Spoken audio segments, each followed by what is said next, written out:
The sky over New York split open like a wound. It wasn't the theatrical boom tube of apocalypse or the chromatic shimmer of a Speed Force breach.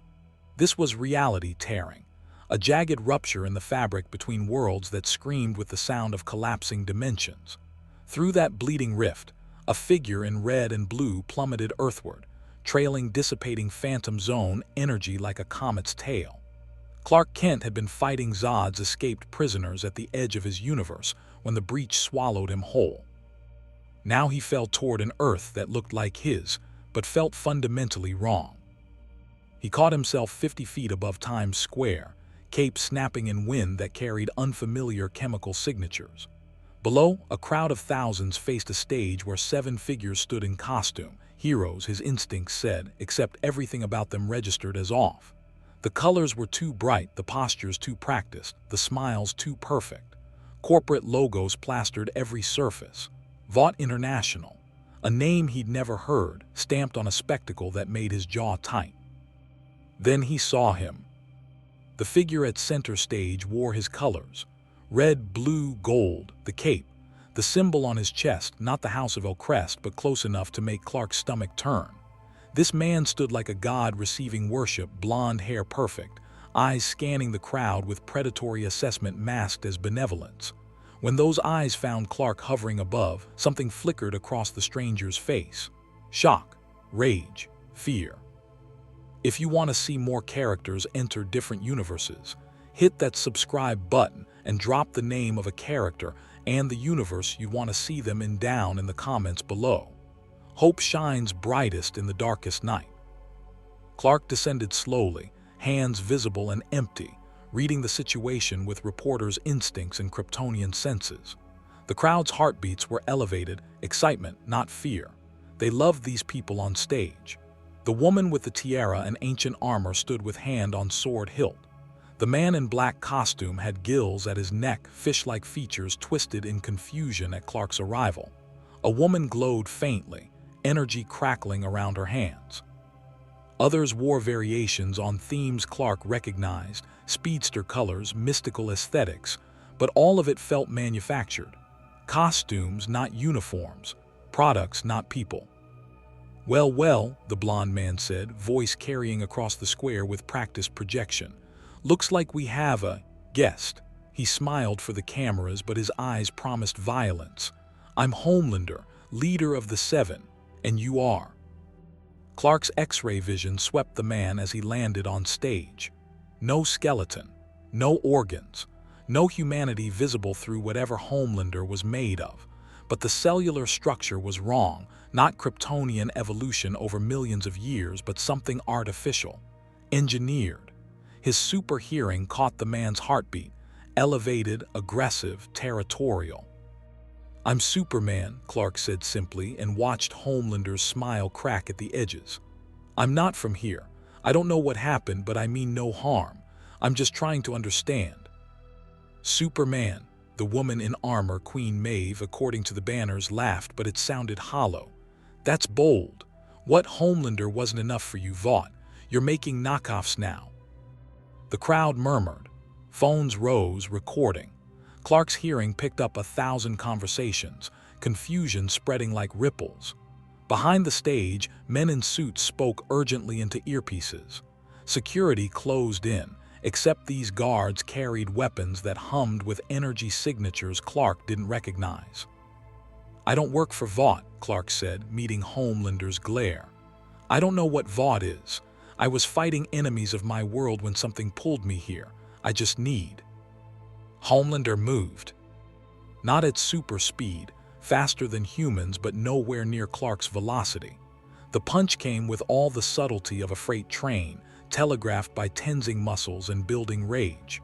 Clark caught the fist without effort, and the impact shockwave blew out windows 3 blocks away. The crowd screamed.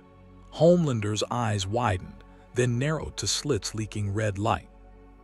Don't, Clark warned, tightening his grip just enough to communicate strength without breaking bones. Whatever you're about to do, don't. Not with all these people. Heat vision lanced out. Not the precise, controlled beams Clark used to weld or cut, but raw destruction meant to incinerate.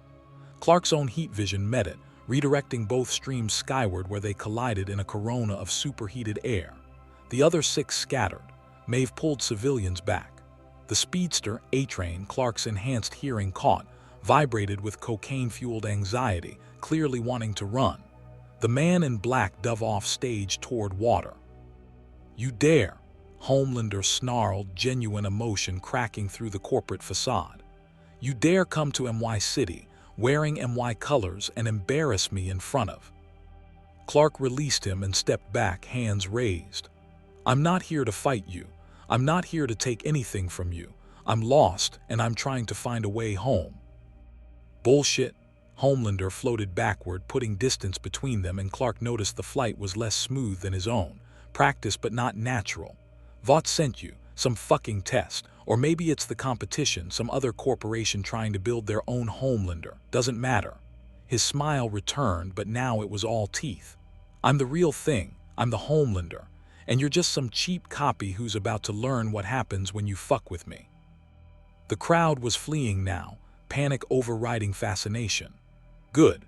Clark's X-ray vision swept the area, structural damage minimal, casualties none so far, but Homelander's body language screamed escalation. Behind the suited men, Clark glimpsed a woman with short dark hair speaking calmly into a phone, eyes locked on him with analytical coldness. "Stand down," a new voice commanded. A man in tactical gear emerged from the crowd's edge, British accent sharp, a coat hiding God knew what weapons. "Both of you powered cunts stand the fuck down before you kill someone." Homelander's attention snapped to the man like a laser designator. "Butcher, of course you'd crawl out for this. What's wrong? Your little crusade not getting enough attention." The man Butcher ignored Homelander entirely, focusing on Clark with eyes that had seen too much and believed in nothing. "You, Red Cape, you're new, fresh meat. Haven't been processed through Vaught's corporate cocksucking machine yet." He stepped closer, fearless despite having no powers Clark could detect. "That means you got maybe 5 minutes before they own you. Before they turn you into another superpowered celebrity wanker, selling energy drinks, and starring in movies about how fucking heroic you are while you secretly rape and murder your way through the civilian population." Clark's jaw tightened. "I don't." "Save it." Butcher pulled out a phone, showed Clark a video. Security footage of Homelander in a lab, heat vision burning through people in white coats. Scientists, researchers. The screams cut off as Homelander cauterized throats, then turned to the camera and smiled. "That's your hero. That's what wears the cape in this world. And if you're really new, really not part of Vaught's menagerie, then you got one choice. Help us kill these super-powered cunts or become one more monster we have to put down." Clark watched the footage, his enhanced vision catching details no normal human could see. The terror in those dying faces, the casual cruelty in Homelander's expression. The date stamped 3 weeks ago. His stomach turned, but something else caught his attention. The way everyone on that stage behind him had gone very still. The way Maeve's face showed no surprise, only resignation. The way the woman in the suit was already gesturing, damage control mobilizing. "Clark," he said quietly, meeting Butcher's eyes. "My name is Clark Kent, and I'm a reporter." Butcher's expression shifted. "Fuck me, a reporter," he laughed, sharp and bitter. "In this world, reporters who dig into Vought end up dead or discredited. You really aren't from around here." Homelander landed hard enough to crack pavement. "Enough, I don't care who you are or where you're from. This is MY City, my world, and I won't have some alien fuck-up stealing my thunder." His voice dropped to something ugly and raw. "So here's what happens. You leave, right now. Fly back through whatever dimensional anus you fell out of. Or I start killing people until you do. One every minute, starting with him." The heat vision focused on Butcher, who didn't flinch. Clark moved between them, faster than Homelander's eyes could track, and the beam splashed harmlessly against his chest. "No one dies. Not today, not because of me." He met Homelander's gaze and saw something he'd seen before in Metropolis, in Lex Luthor's eyes when the man's plans failed.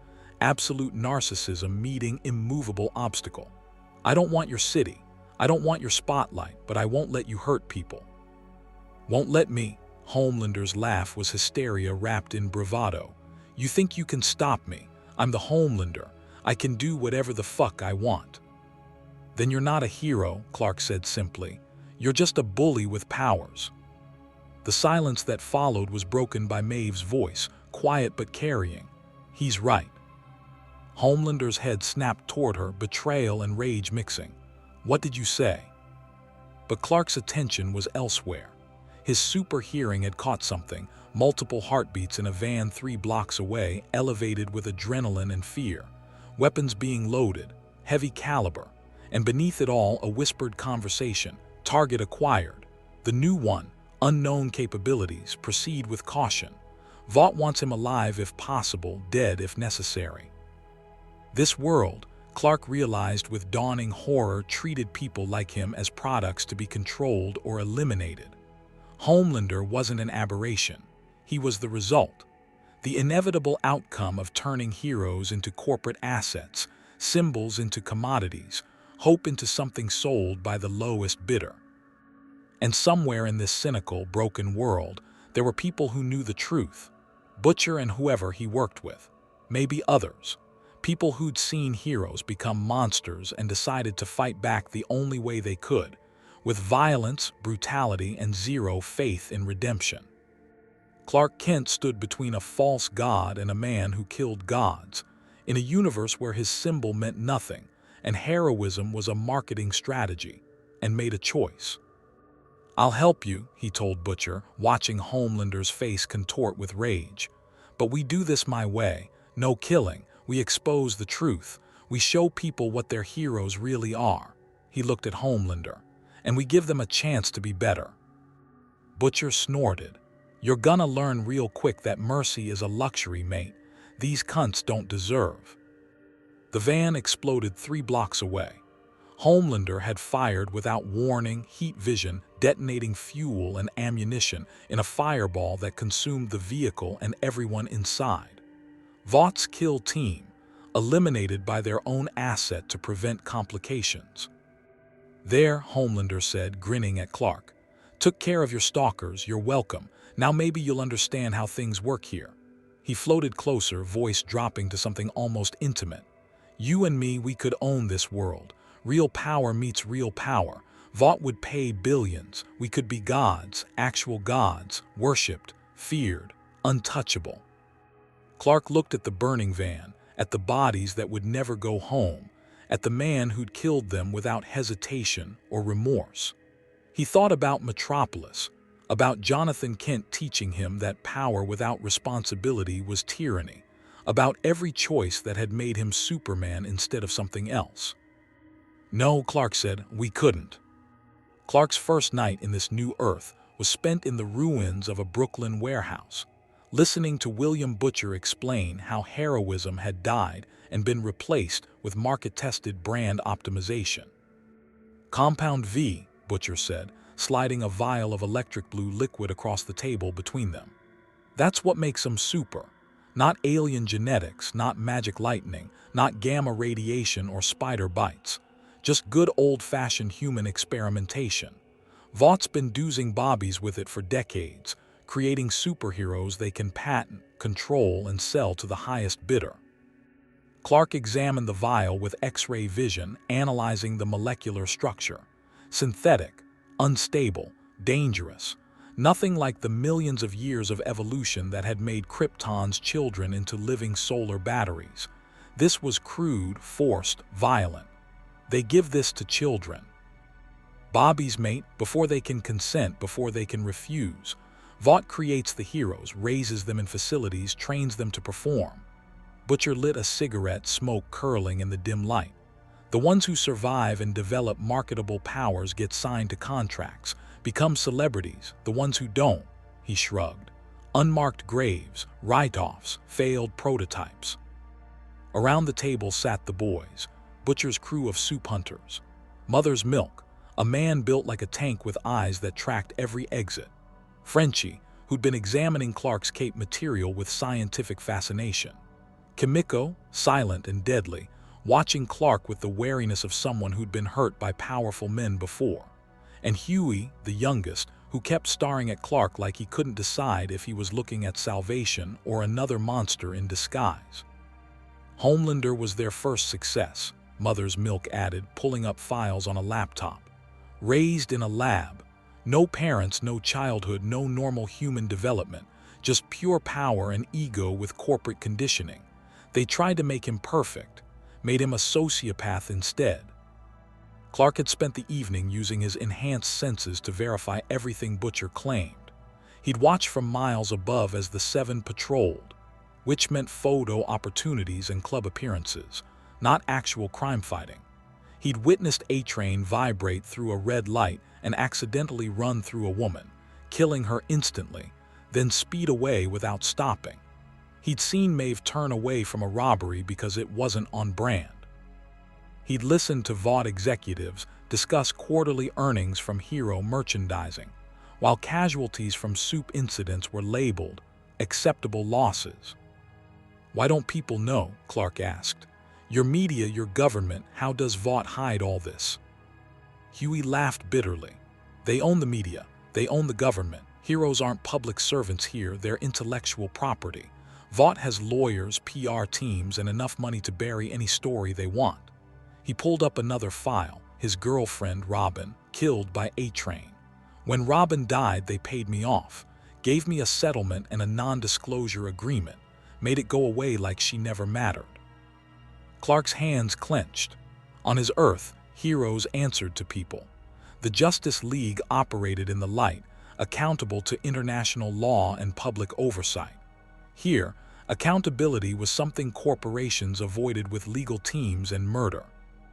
"So you kill them," Clark said quietly, meeting Butcher's eyes. "The sups, you hunt them down and execute them." "We put down mad dogs," Butcher corrected. "Animals with human faces who rape and murder because no one can stop them, because Vought protects them, because the public worships them." He leaned forward. "You saw that footage of Homelander. That's not an isolated incident. That's Tuesday for him. And he's untouchable because he's worth billions. Because people need their heroes even if those heroes are fucking monsters." "There has to be another way," Clark insisted.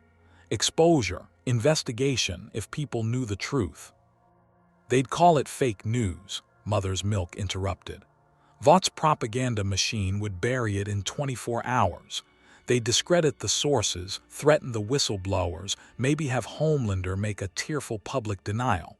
People believe what they want to believe, and they want to believe in heroes." Clark stood, packing the warehouse's length. Through the walls, his hearing picked up this city's heartbeat, millions of people sleeping, working, living beneath the protection of symbols that meant nothing. On his Earth, the sun on his chest stood for hope. Here, Homelander wore similar colors and represented corporate dominance wrapped in red, white, and blue nationalism. "What about the others?" Clark asked. "Maeve, Starlight, the rest of the Seven, are they all like Homelander?" Frenchie pulled up more files. "Maeve was idealistic once, like you perhaps, but Vought broke her. Now she drinks, she looks away, she collects her paycheck, complicit through inaction." "Starlight's new," Huey added, something in his voice changing. "Just joined the Seven. She still believes in the mission. But the Deep already sexually assaulted her during her first week. Vaught's covering it up. She's trapped, speak out, and her career ends, stay silent, and become another casualty." Clark's jaw tightened. "Where is she?" "You can't save her, mate," Butcher warned. "You go charging and playing White Knight, Vought disappears you. You're powerful, sure, but you're alone. And Homelander, he's not the only weapon they've got." As if summoning him by name, Clark's super hearing caught familiar heartbeat signatures approaching the warehouse. Multiple sups, moving fast. Homelander in the lead, heat signature blazing with rage. Behind him, A-Train, the deep black noir, the silent member of the Seven who moved like death incarnate. "They're coming," Clark said. "4 of them. Homelander's bringing the Seven too." The wall exploded inward. Homelander floated through the debris, cape settling dramatically, flanked by his team. "Found you. Wasn't hard, just followed the self-righteous indignation and the stink of terrorism. His smile was all American charm and barely concealed psychosis. You've been a busy boy, Superman, learning about our world, talking to the criminals who murder heroes, making judgments. The boys scattered, grabbing weapons, guns that hummed with specialized ammunition, blades coated in something chemical. Butcher stood his ground, crowbar in hand, grinning like he'd been waiting for this. "Stand down," Clark ordered, stepping between the groups. "No one has to get hurt here." "Wrong," Homelander said. "These terrorists have been killing subs for months. Tonight we bring them to justice. And you," he tilted his head. "Vought's made you an offer, join the Seven, replace Translucent, he had an unfortunate accident. Sign the contract, play by the rules, and you get everything. Money, fame, worship, refuse, and you're an illegal alien. Literally. No documentation, no rights, no protection." A train vibrated with chemical energy. "Dude, just take the deal. It's not that bad, you get used to it. The money's insane, the perks are." "Shut up," Homelander snapped, then refocused on Clark. "What's it gonna be, Superman? Join the winning team or die with the terrorists?" Clark's X-ray vision swept the warehouse. Structural weaknesses everywhere, one wrong move and this building collapsed. Butcher and his crew were brave but fragile. A train could kill them in seconds. The Deep was useless on land, but Black Noir moved with assassin's precision, blades already drawn. And Homelander was waiting for an excuse. "I need to show you something first," Clark said, pulling out his phone, borrowed from Huey, loaded with evidence. "Before you do anything, watch this." He projected the video against the warehouse wall, Vought's secret lab footage. Not just the massacre Butcher had shown him, but more. Hours of surveillance showing Homelander's tantrums, his casual cruelty, his threats against executives who disappointed him. Then another video, Compound V trials. Children screaming as the serum burned through their systems. Tiny bodies convulsing, dying, disposed of like failed experiments. And finally, Madeline Stillwell, Vought's senior vice president, in a board meeting. "Homelander's instability is becoming a liability. If he goes public with anything compromising, we activate contingency Black Noir, our insurance policy." The video showed Black Noir's face, or rather the face beneath the mask in medical scans. Identical to Homelander's, a clone, a replacement, a leash. Homelander's expression crumbled. "That's not," his voice cracked. "That's fake CGI, Butcher's propaganda."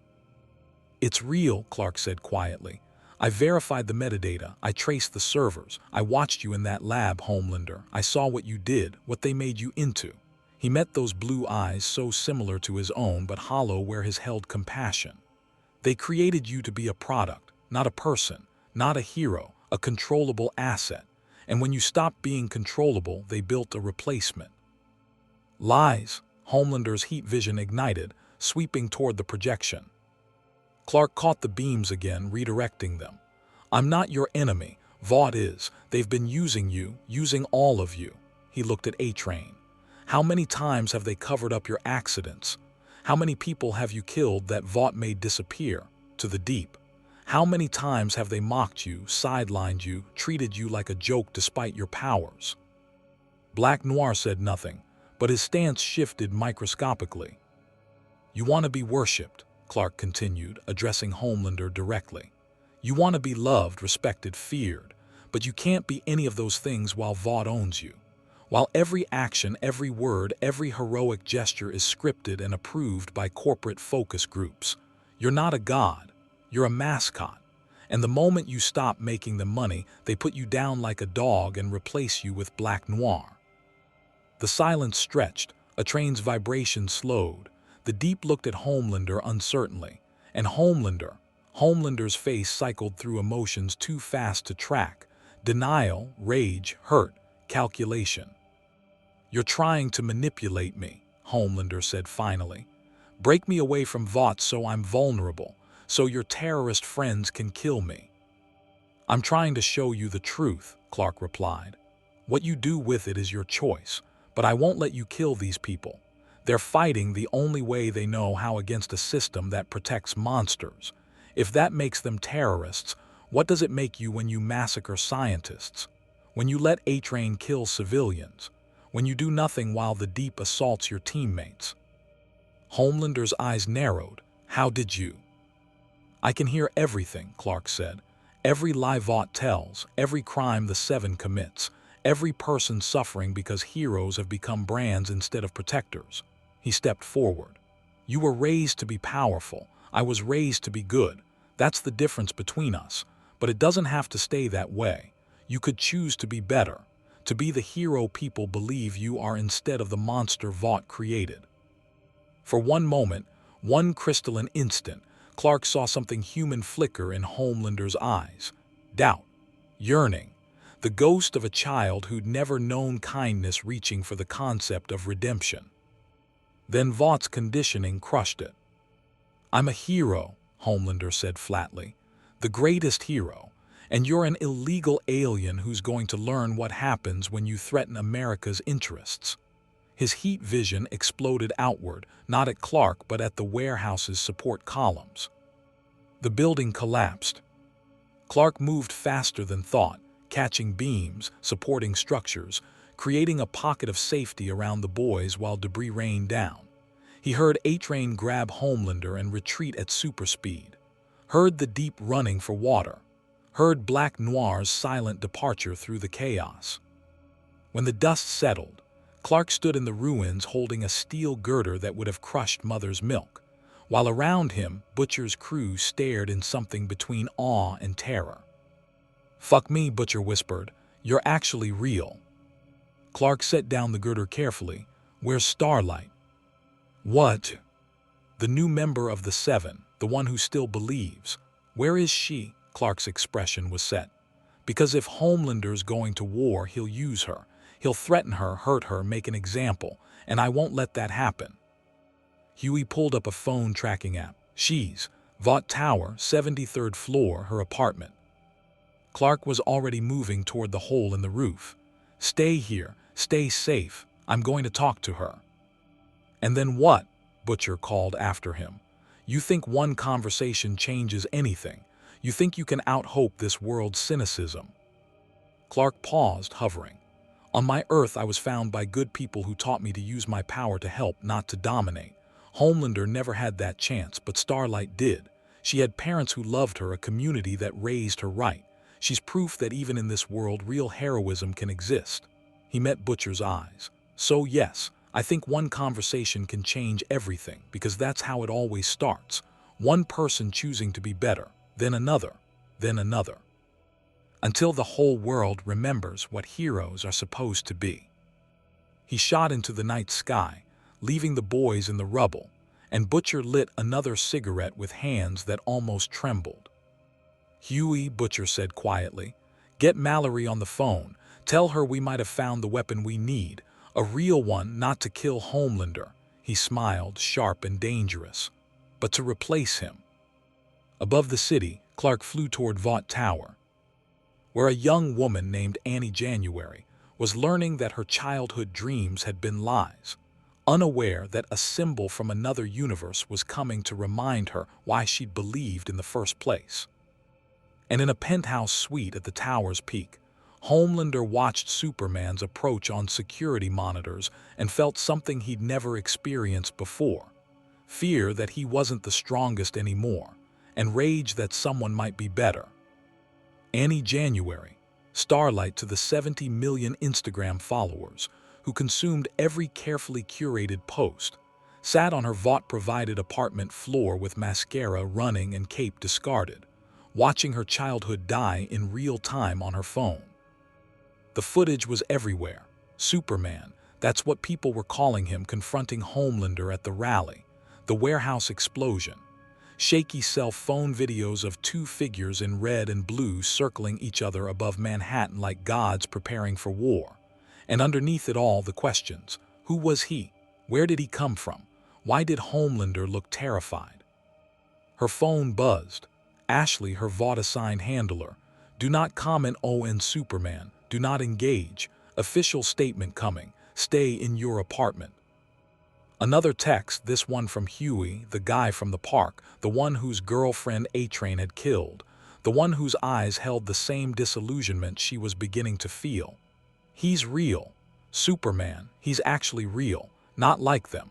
You need to meet him. Annie was about to respond when her apartment's floor-to-ceiling window reflected movement behind her.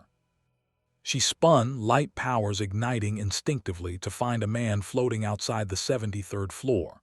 Not threatening, not posing, just hovering there with hands visible, cape moving in wind that shouldn't exist at this height, waiting for permission. The sun on his chest caught the city lights, and Annie felt something crack in her chest, not fear but recognition. This was what the symbol was supposed to mean. She opened the window. "Annie January," Clark said, voice gentle despite the power that radiated from him. "I'm sorry to intrude. I'm Clark Kent. I'm Superman," she finished, stepping back to let him enter. "Everyone's calling you Superman. Vought's saying you're a publicity stunt gone wrong, a corporate spy. Homelander says you're a terrorist." Her powers dimmed as she studied him, using the gifts her mother had called blessings from God to read his body language. No deception. No threat, just concern. "What are you really?" Clark settled on the floor across from her, not on the couch, not imposing his presence but matching her level. Equal. "I'm someone who was raised to believe that power is a responsibility, not a privilege. That heroes protect people, they don't exploit them. And I'm someone who spent the last 24 hours learning that in this world, everything I was taught is treated as naive fantasy." Annie laughed, bitter and broken. "Join the club. I was raised in Iowa believing God gave me these powers to help people, to be a light in darkness. Christian superhero, saving lives, making a difference." She gestured at her apartment, luxury, emptiness, cage. "Then I got to the 7 and discovered helping people is secondary to brand management. That saving lives only matters if the cameras are rolling. That the deep thinks sexual assault is an initiation rite in Homelander." She trailed off. "I know," Clark said quietly. "I've seen what he is, what this world has made him." "Then why are you here?" Annie's voice hardened. "Everyone wants something. Vought wants me complicit. The Deep wanted my silence. Homelander wants obedience. What do you want from me?" Clark met her eyes. "I want to know if you still believe in heroism, in using power to help instead of to control, because I've met people in this world, good people, who have been hurt so badly by false heroes that they've lost all faith. They think the only way to stop monsters is to become monsters, and I can't accept that. I won't." He leaned forward slightly. "You joined the 7 believing you could make a difference. Were you wrong?" The question hit like a physical blow. Annie felt tears burning again, but these were different, not grief, but fury. "I don't know anymore. Every day I see things I'm told to ignore. Crimes I'm ordered not to stop. People suffering while we pose for promotional photos.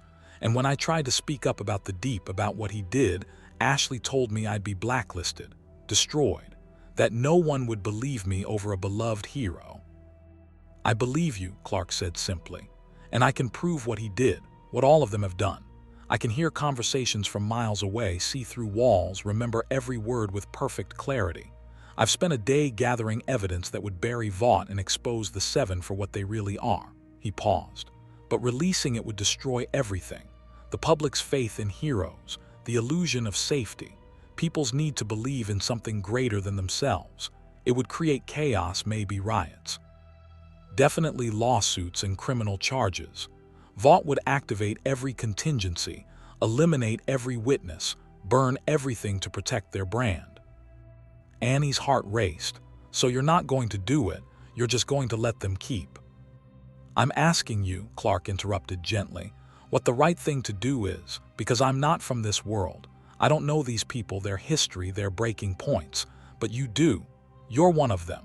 You've lived here, believed here, been betrayed here. If we expose the truth, do we save this world or shatter it beyond repair?" The weight of the question settled on Annie's shoulders like her discarded cape. On her phone, notifications exploded, Vought's official statement dropping, calling Superman a foreign-enhanced individual subject to immediate detention. Homelander's tweet: false heroes will face true justice. Homelander protects the Seven strong. There's someone you should meet, Annie said finally. His name is Huey. His girlfriend Robin was killed by A-Train running through her because he was high on compound V. Vought paid him off to stay quiet. But he didn't stay quiet. He found people who fight back. Clark nodded. I've met them. Billy Butcher and his crew. They want to kill every soup in existence because they can't see any other way. Can you blame them? Annie asked.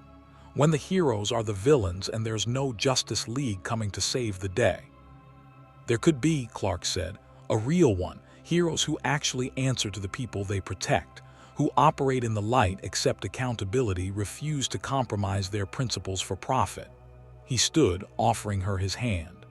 But it starts with one person choosing to be better, then another, until there are enough of us to stand against the corruption. Annie looked at his hand, strong enough to crush steel, gentle enough to help her up, and felt something ignite in her chest. Not her light powers, but something deeper. Hope. Real hope, not the manufactured kind Vought sold. She took his hand. The window exploded inward. Homelander crashed through in a shower of glass, heat vision already firing. Clark shoved Annie aside, catching the beams on his chest, redirecting them into the ceiling. Homelander followed with a haymaker that would have pulverized concrete. Clark caught it, and the shockwave blew out every window on the floor. You don't get to have her, Homelander screamed, all pretense of sanity gone. She's mine, the Seven are mine, this world is mine, and you're just some fucking refugee who doesn't belong here. They grappled, crashing through walls, super strength against super strength. Annie scrambled back, powering up, but they were moving too fast, through her apartment into the hallway, up through the ceiling into the floor above. Vought employees scattered, screaming. Alarms blared. Clark tried to control the fight to minimize damage, but Homelander fought like a rabid animal, no technique, all rage and desperation. Heat vision carved through support beams. Punches demolished load-bearing walls. They shot through the tower's roof into open sky, and Manhattan watched God's war above them. You think you're better than me? Homelander grabbed Clark's cape, swinging him toward a skyscraper. Clark twisted mid-flight, feet catching the building's side, running up its length to redirect momentum. You think your Boy Scout act means anything? I've seen the footage from your world. You've got a fortress of solitude filled with weapons. You fought other Kryptonians who tried to conquer Earth. Don't pretend you're so different. Clark launched himself back, tackling Homelander away from populated areas, out over the harbor. The difference is I chose to be better than my power allows. You chose to be exactly as terrible as yours permits. They hit the water at supersonic speed, the impact tsunami eeing outward. Beneath the surface, Homelander's eyes blazed red, heat vision boiling the harbor around them. Clark grabbed him, flying them both deeper, away from ships and piers, into the crushing pressure of the harbor floor. I was made in a lab, Homelander's voice carried even underwater, amplified by rage. Raised by scientists who ran tests instead of reading bedtime stories. Every friend I had was an employee. Every success was measured in profit margins. And you got adopted by farmers who loved you. You got to be human before you learned to be a god. Clark's grip softened slightly.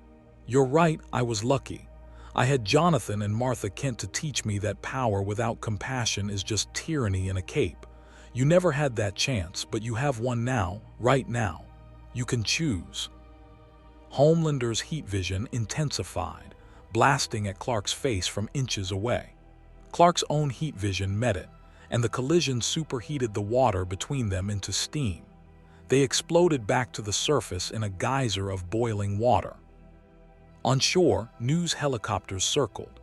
The remaining members of the Seven arrived, A-Train vibrating with chemical energy, Maeve landing with her sword drawn, Black Noir appearing from shadows. And on Vought Tower's damaged roof, Annie stood with light blazing from her hands, making a choice. She flew, Not toward Homelander, but toward Huey's last known location, toward the boys, toward the people fighting the only way they knew how. Maeve watched her go and smiled slightly. About fucking time. Should we stop her? A-Train asked, looking to Homelander for orders. Homelander wasn't listening. He was staring at Superman with something beyond rage, existential crisis. Here was proof that his power wasn't unique, that his worth wasn't inherent, that everything Vought had told him about being special was a lie. There were other worlds with other heroes who were stronger, better, more loved, and he couldn't accept it. "I'll kill you," Homelander whispered, trembling. "I'll kill everyone you've talked to, everyone you've touched, everyone who's seen you and thought maybe I'm not the best. I'll burn this city down before I let you replace me." "I'm not trying to replace you," Clark said, floating back slowly, hands visible. "I'm trying to save you, save all of you. You were made to be weapons, but you can choose to be heroes. Real heroes. It's not too late." "It's been too late since I was born," Homelander replied, and he shot toward Vought Tower. Not toward Clark, toward the civilians inside, toward the employees who'd created him, controlled him, profited from him, toward the symbol of everything that had made him what he was. Clark moved faster. He intercepted Homelander 50 feet from the tower's facade, the collision sending shockwaves across Manhattan. They tumbled through the air, trading blows that thundered like artillery. Clark pulled his punches, still trying not to kill, but Homelander fought with suicidal intensity. "You can't save them and fight me," Homelander laughed manically. "Choose, Superman. Be the hero and let me win, or be strong enough to stop me and admit you're just like me." Clark's jaw set. He grabbed Homelander, shot straight up through the atmosphere, and didn't stop until the air thinned and the curve of the earth became visible. Up here, no civilians, no collateral damage, just two beings with power arguing about what that power meant. "You want to know the difference between us," Clark said, holding Homelander by the cape as they floated in the thin air. "I'll show you." He let go. Homelander fell, startled, then caught himself with flight. Clark descended slowly, deliberately, matching his pace. "I let go," Clark said, "because I'm not trying to control you, I'm trying to reach you. Everything in your life has been about control, Vought controlling you, you controlling everyone else. But that's not strength, that's fear." They descended together back toward the city lights. Real strength is choosing to be gentle when you could be violent, choosing to build instead of destroy, choosing to be vulnerable instead of invincible. "Vulnerability is weakness," Homelander spat, but his voice lacked conviction. "Vulnerability is humanity," Clark countered. "It's what you were never allowed to be, but you can start now. Help me expose Vought, not for revenge, but for liberation. Free yourself and every other supe trapped in their system. Show the world what heroes actually look like." They descended back to Manhattan, where the Seven waited, where news cameras recorded everything, where millions watched two symbols debate the nature of power. Homelander looked at the cameras, at the city, at Clark, at the choice crystallizing before him. And Madeline Stillwell's voice crackled over every speaker in the city. Vought's emergency broadcast system activated. "Attention! The individual calling himself Superman is a foreign enhanced entity of unknown origin and hostile intent. By executive authority granted under the Enhanced Individual Threat Response Act, Vought International is authorized to neutralize this threat by any means necessary. All civilians evacuate the area. All 7 members, you are weapons-free." On rooftops around Manhattan, panels slid open. Military-grade weapons emerged, rail guns, energy cannons, missiles designed to kill gods. And in a facility beneath Vought Tower, Black Noir received new orders through his earpiece. Eliminate both targets. The contingency plan was active. Vought would rather destroy Homelander and Superman both than lose control of the narrative. And somewhere in Brooklyn, Billy Butcher loaded specialized rounds into his gun. Annie January powered up her light. and Huey Campbell realized that the war for his world's soul was about to become very, very bloody. The first missile screamed toward Clark with the sound of tearing atmosphere. He caught it mid-flight, crushed the warhead before it could detonate, and hurled the wreckage into the harbor. 3 more followed from different rooftops, and Clark realized with cold certainty that Vought had been preparing for this scenario, contingencies for if their superhuman assets ever went rogue. The weapons tracking him weren't designed to capture. They were designed to kill. Homelander dodged a missile aimed at him, heat vision destroying it in midair. "What the fuck, Madeline?" he screamed toward Vought Tower. "I'm on your side." "Not anymore," Clark said grimly, his X-ray vision sweeping the city. 12 weapon platforms, 47 armed personnel, and in the tower's sub-basement something worse, a massive energy signature building, unstable and growing. "They're cutting their losses. Both of us are liabilities now." A train vibrated toward them at super speed, but stumbled mid-charge, the compound V in his system finally catching up to him. He collapsed on a rooftop, clutching his chest, heart giving out from years of chemical abuse and Vaught's refusal to address it because he was profitable.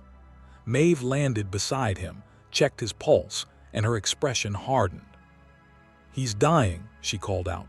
"A-Train's having a heart attack and Vaught's still shooting." Clark moved to help, but a rail gun round caught him in the shoulder, not penetrating his invulnerability, but the kinetic force was enough to stagger him. These weapons were powerful, military-grade, and designed to punch through superhuman durability. Another barrage followed, forcing Clark to shield civilians below as debris rained down. "Black Noir now," Stillwell's voice commanded through the speakers.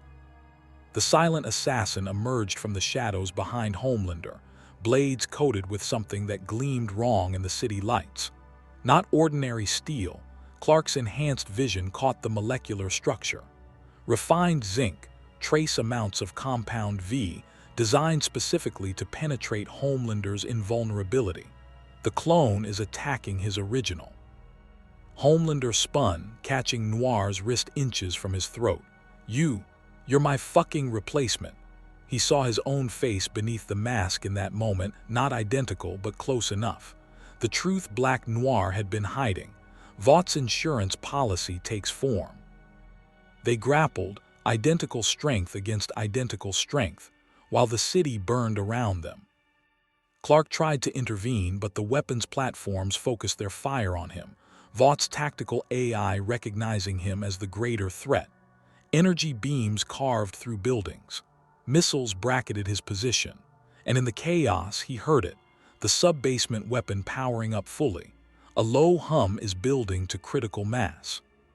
His super hearing caught Stillwell's voice in the command center. "Activate Project Supernova.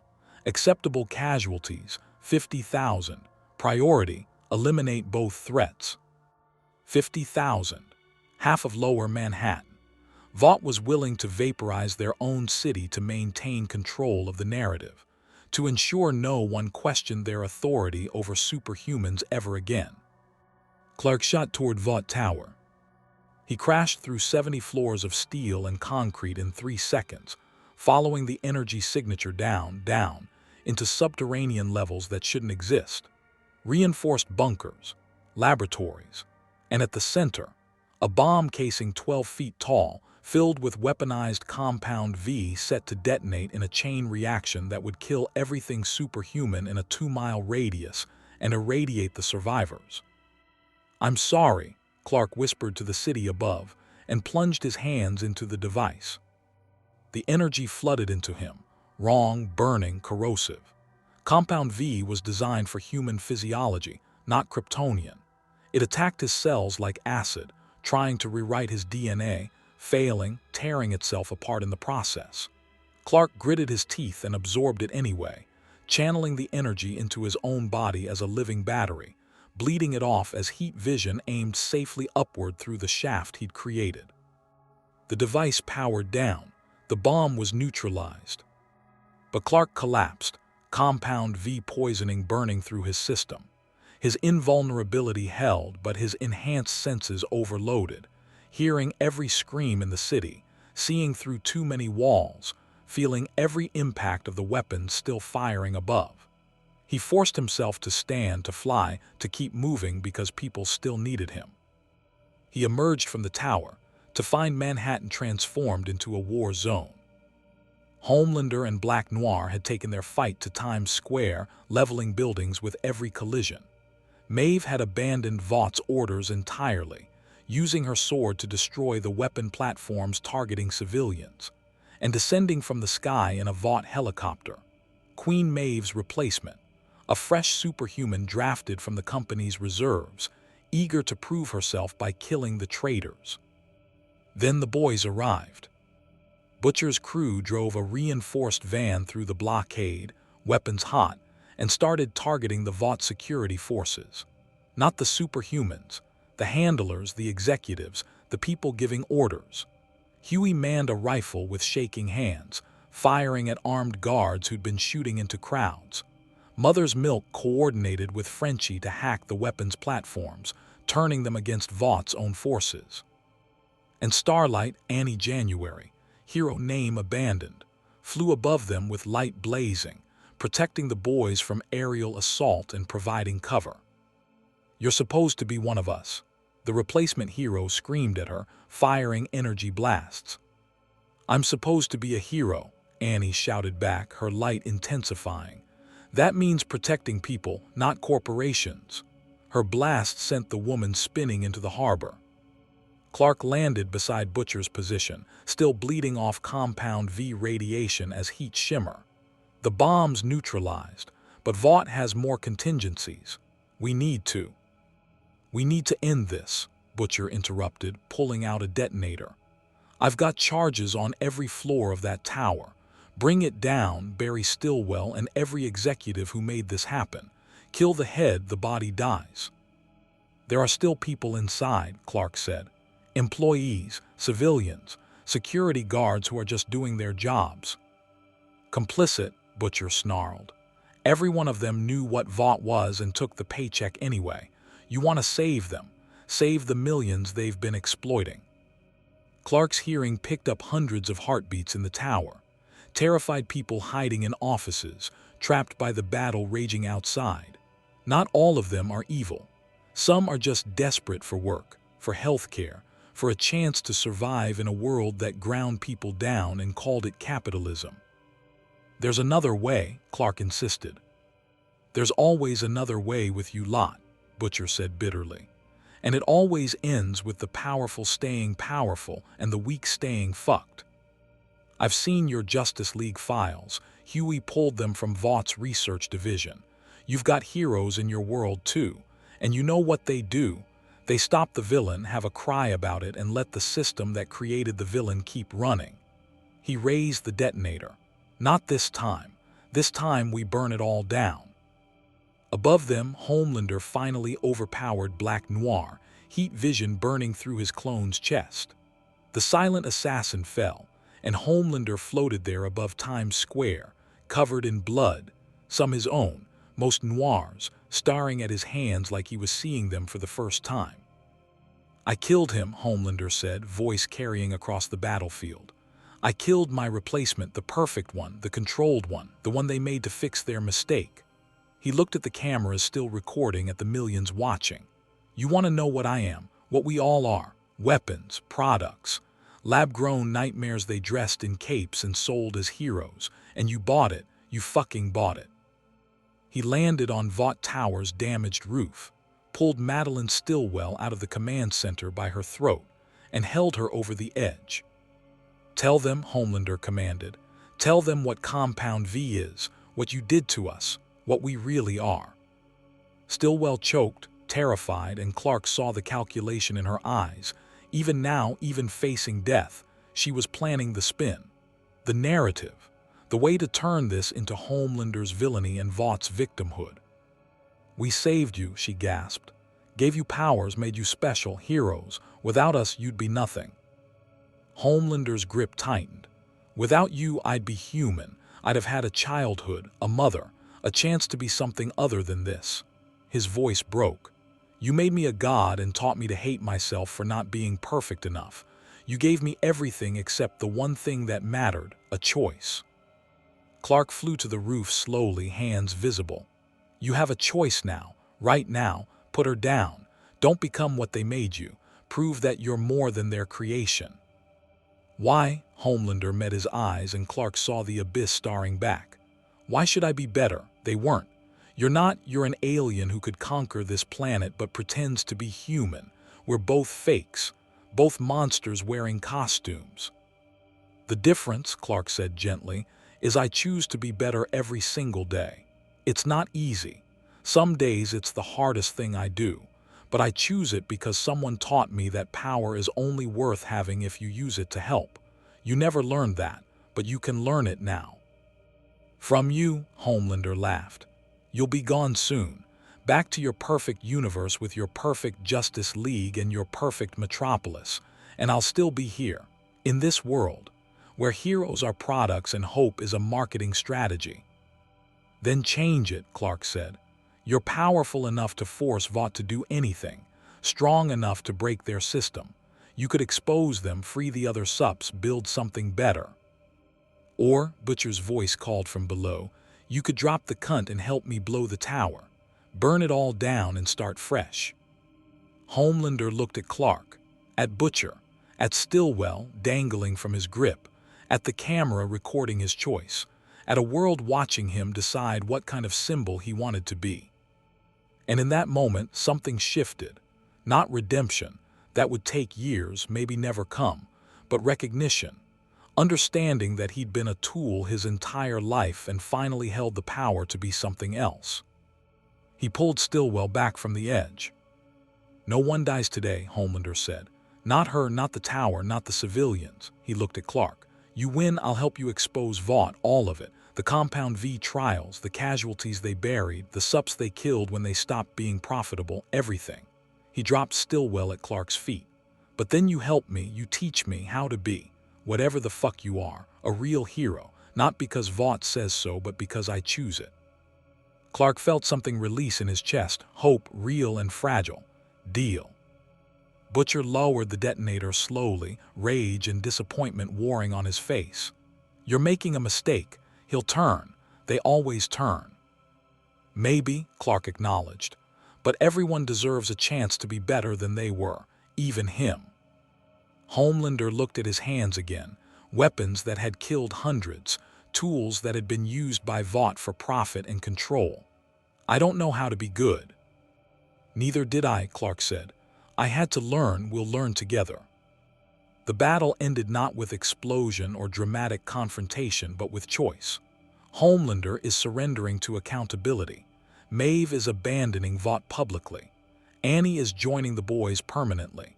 And across Manhattan, people watching their heroes revealed as flawed, human, struggling, but choosing to try. Vaught's stock plummeted. Executives were arrested. Compound V's existence became public knowledge, triggering congressional hearings and international investigations. The superhero industry collapsed overnight, and in its ashes, something new could grow. But the cost was high. A train died on that rooftop, heart giving out, another casualty of Vaught's greed. Black Noir was gone. Dozens of civilians had perished in the crossfire. The tower stood damaged, a monument to corporate corruption finally exposed. And Clark, poisoned by Compound V but healing slowly under the sun, stood with Homelander on the roof as dawn broke over Manhattan. What now? Homelander asked. Everyone knows what I am, what I've done. How do I come back from that? One day at a time, Clark said. You help rebuild. You use your power to protect, not to control. You accept consequences for your actions and work to make amends. It won't be easy. People will hate you, fear you, demand punishment. Sounds terrible.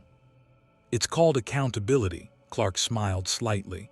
Welcome to actual heroism. Below, the boys and the remaining 7 stood together. Unlikely alliance, fragile truce. Butcher still held the detonator, still doubted, but hadn't pressed it. Annie and Huey stood close, both trying to believe in second chances. Maeve cleaned her sword, preparing for the investigations to come. And from Vaught's servers, Frenchie released everything. Every file, every video, every crime. The truth flooding out like a dam breaking, unstoppable and purifying. The world would never be the same. The boys' universe had been shown what real heroism looked like and given a chance to choose it. Not perfection, but progress.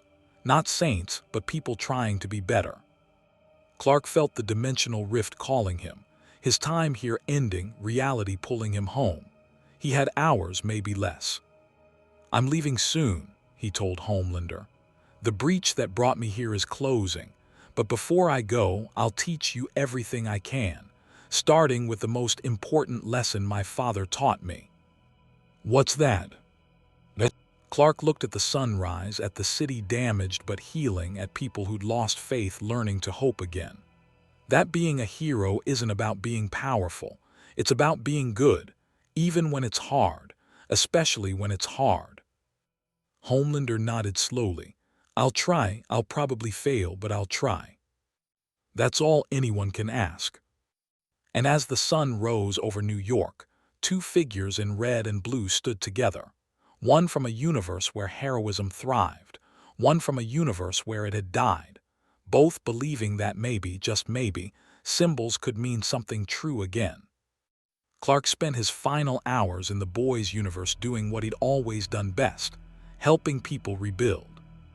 He flew through Manhattan with Homelander at his side, not fighting crime or posing for cameras, but repairing the damage their battle had caused. They lifted fallen debris, reinforced damaged structures, pulled survivors from rubble with hands that had nearly destroyed the city, now working to save it. Homelander moved awkwardly at first, unused to labor without an audience, but Clark could see something changing in the man's eyes each time they saved someone, recognition that power could build instead of dominate. "This is boring," Homelander muttered after the third hour, concrete dust covering his suit. "No one's even recording, no press, no credit." "That's the point," Clark replied, using heat vision to weld a support beam. "Heroism isn't a performance. It's a choice you make when no one's watching because it's the right thing to do." He handed Homelander a collapsed section of wall. "Besides, they're recording. They're always recording now. But you're not doing this for them. You're doing it because these people need help and you can provide it." Below them, the boys coordinated with emergency services, Butcher's combat experience translating into efficient disaster management. Huey guided civilians to safety, while Annie, she'd asked people to stop calling her Starlight, said she wanted to earn the name back, used her light to illuminate trapped victims for rescue. Maeve worked alongside Frenchie, her Amazonian strength moving rubble while he assessed structural integrity with engineer's precision. The city was different now. Vought Tower stood empty, executives arrested or fled, its logo being stripped away by workers who'd lost faith in corporate heroism. News helicopters circled, but the coverage had shifted from worship to accountability. Reporters asked hard questions. Survivors demanded answers. And across America, people gathered compound V samples hidden in medicine cabinets, brought them forward, exposed Vaught's decades of illegal human experimentation. "What happens after you leave?" Homelander asked, landing beside Clark on a construction site. "When I don't have you to tell me what's right? When the voices start again? The ones that say I should just laser everyone who looks at me wrong, take what I want, rule instead of serve?" Clark set down the girder he'd been carrying. "You'll have help. Maeve's agreed to keep you accountable. Annie will watch for signs you're slipping. Butcher," he smiled slightly. "Butcher will kill you if you go too far. That's his form of love." "Comforting," Homelander said dryly, but there was something almost human in his expression. Vulnerability, maybe. Fear of failure. "I don't know if I can do this. Be this. Every instinct Vought programmed into me says take, dominate, destroy. Being gentle feels like weakness." "It is weakness," Clark agreed, and Homelander looked at him sharply. "Real weakness. Deliberate weakness. Choosing to be vulnerable when you could be invincible. That's what makes it heroism instead of tyranny. Anyone can dominate. It takes real strength to serve." The dimensional rift's pull intensified. Clark could feel reality tugging at him, his universe calling him home. The breach that had torn open during his battle with Phantom Zone criminals was healing, and when it closed, he'd be pulled back whether he was ready or not. Hours had become minutes. "There's one more thing I need to show you," Clark said. "Come on." They flew to Vaught's research facility in New Jersey. The one Butcher's crew had identified where Compound V trials on children continued. The place was abandoned now. Scientists fled, security gone. But inside, in reinforced cells, dozens of children remained. Test subjects, failures, powers too unstable or unmarketable for Vought to exploit, too dangerous to release, too expensive to keep treating humanely. Clark tore the doors open. Homelander followed and stopped dead at what they found. Children, teenagers, some with visible mutations, extra limbs, crystalline skin, eyes that glowed wrong. Others looked normal but cowered at their approach, conditioned to expect pain from anyone powerful. 63 souls that Vought had created, experimented on, and abandoned like failed prototypes. "Jesus Christ," Homelander whispered, and for the first time Clark heard genuine horror in his voice. "They're still doing it. Even after everything came out, they were still." "This is what we are to them," Clark said quietly. "Resources, property, things to be created and controlled and disposed of when we stop being profitable." He knelt beside a girl no older than 8 whose hands sparked with unstable electricity. "But we can choose to be different, to protect instead of exploit, to save the ones who come after us." Homelander stood frozen, staring at children who could have been him, would have been him if his powers had been less marketable, if his appearance had been less perfect, if any variable in his creation had gone differently. "What do we do with them?" "We find them homes," Clark said. "Real homes, with people who will help them learn to control their powers, to live as normally as possible. Some might never be able to, their mutations are too severe, their abilities too dangerous. Those ones need facilities, but humane ones. Medical care, therapy, dignity." He stood, meeting Homelander's eyes. "This is your responsibility now. These children and the thousands like them across the world that Vought created. You're going to make sure every single one is found, protected, given a chance." That's impossible, I can't." "You're the most powerful being on this planet," Clark interrupted. "You absolutely can. It won't be glorious. It won't make you popular. The public will be terrified of superpowered children living in their communities. Politicians will demand they be locked up or eliminated. Vaught's remaining allies will fight you every step, but it's the right thing to do." He placed a hand on Homelander's shoulder. "This is how you earn redemption. Not through one dramatic sacrifice, but through decades of unglamorous work protecting the people no one else will." Homelander looked at the children, broken, scared, abandoned, and something cracked in his expression.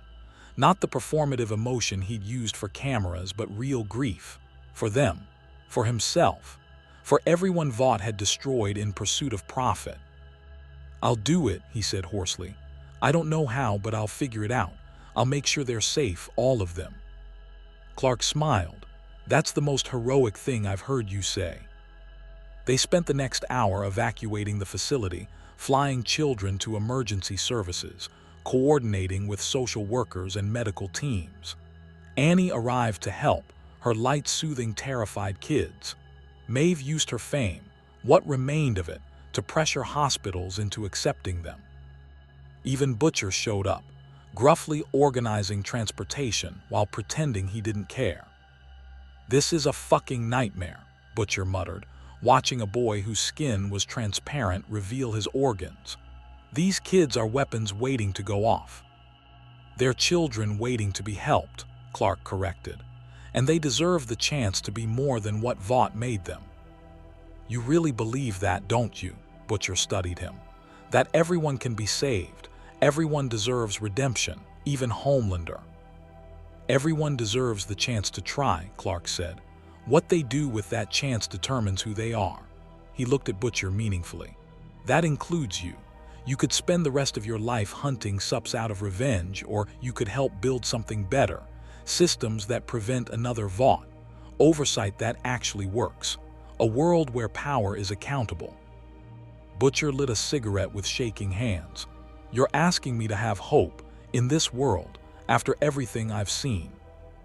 I'm asking you to try, Clark said gently, because the alternative is becoming what you fight, and I don't think that's who you really are. The dimensional rift pulsed stronger.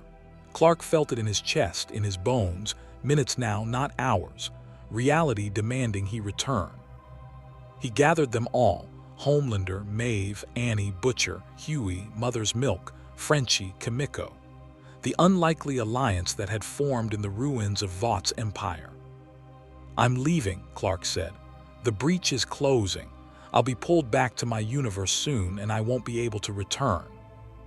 Good, Butcher said, but there was no heat in it. We don't need some alien Boy Scout holding our hands. You don't, Clark agreed. You never did. You have everything you need right here.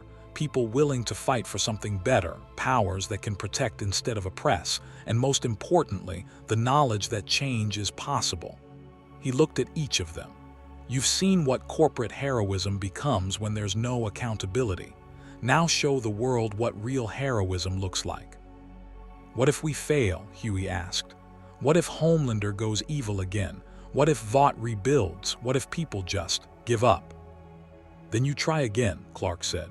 And again, because that's what heroism is, not perfection but persistence, falling down and getting back up, making mistakes and learning from them, being flawed humans trying to be better humans.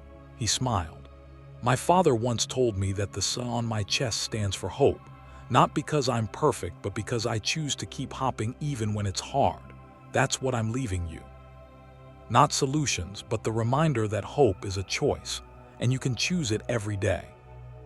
The rift opened above them, reality tearing, light spilling through, pulling at Clark with irresistible force. He felt Phantom Zone energy dissipating, the criminals he'd been fighting already drawn back to their prison dimension. His universe was reclaiming him. Homelander stepped forward. Wait, I need to know, would your Justice League have accepted me? After everything I've done, if I showed up in your world asking for help, would they have given me a chance? Clark looked at him, at the monster Vought had created, at the man choosing to be better, at the symbol that could mean hope or horror depending on the choices made in the days ahead. Batman would have a contingency plan to kill you. Wonder Woman would test you in combat. Flash would try to be your friend. And Superman, I would have done exactly what I did here, given you a chance, because everyone deserves that, even you. Homelander nodded, something like peace settling over his features. Thank you for showing me I could be something else. The rift pulled harder. Clark rose off the ground, cape streaming toward the breach. Remember, heroism isn't about being powerful, it's about being good, even when it costs you everything, especially then. Clark, Annie called up.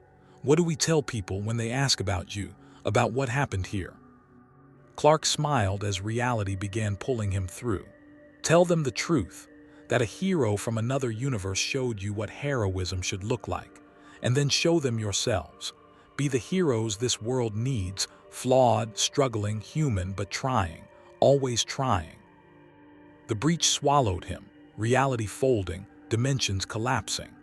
Clark had one last glimpse of the boy's universe, Homelander flying toward another rescue, Annie's light blazing as she helped civilians, Maeve standing tall without corporate sponsorship, Butcher lowering his weapons and considering a different path, and across America, people questioning what they'd been sold and demanding something true.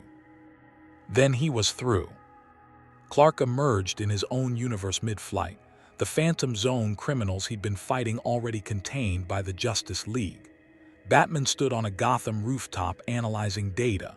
Wonder Woman soared above the Messira. Flash protected Central City. The world he knew, where heroism was imperfect but aspirational, where symbols meant something because heroes tried to live up to them.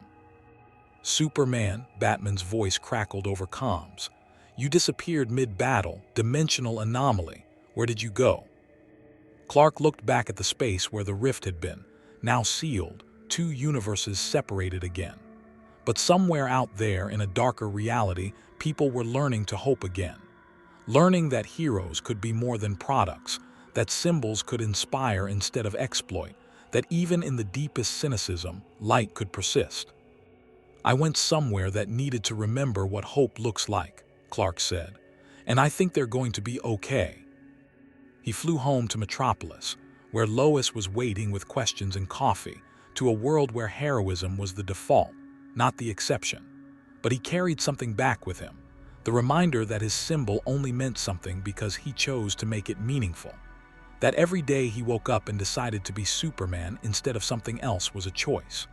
And in universes where that choice had been corrupted, lost, or sold, the work of reclaiming it was harder but more important. In the boys' universe, Homelander stood on the roof where Superman had departed and whispered to the empty sky, "I'll try. God help me, I'll try." And across that broken world, others whispered the same. Annie, using her light to guide instead of dazzle. Maeve, fighting without corporate sponsorship. Butcher, hunting monsters but remembering mercy. Huey, believing in heroes again. All of them choose daily to be better than they were. The symbol hadn't fixed everything. Years of corruption and trauma couldn't heal overnight. Vought's remaining assets would fight back. Public fear of superhumans would take generations to overcome. Homelander would stumble, probably fall, maybe fail. But they had something they'd never had before, the knowledge that heroism was possible. That power could serve instead of dominating. That even in a universe designed to crush hope, symbols could mean something true if people chose to make them meaningful. Clark Kent, Superman, the Man of Tomorrow, returned to his universe carrying that knowledge too. That his heroism was a choice, renewed daily, never guaranteed. That symbols were only as good as the people who embodied them. And that hope, real hope, not the manufactured kind, was always worth fighting for. In the space between universes, reality settled. Two worlds, forever separated, both a little better for their brief connection. One learning that heroism could exist, the other remembered why it mattered. And somewhere in the quantum foam of the multiverse, the Monitor observed and noted. Universe 2497b, formerly categorized as Hope Absent, now redesignated as Hope Emergent status, monitoring. The change was small, the work ahead was massive, but the first step had been taken. Hope had returned to the boys' universe, and it wore a cape,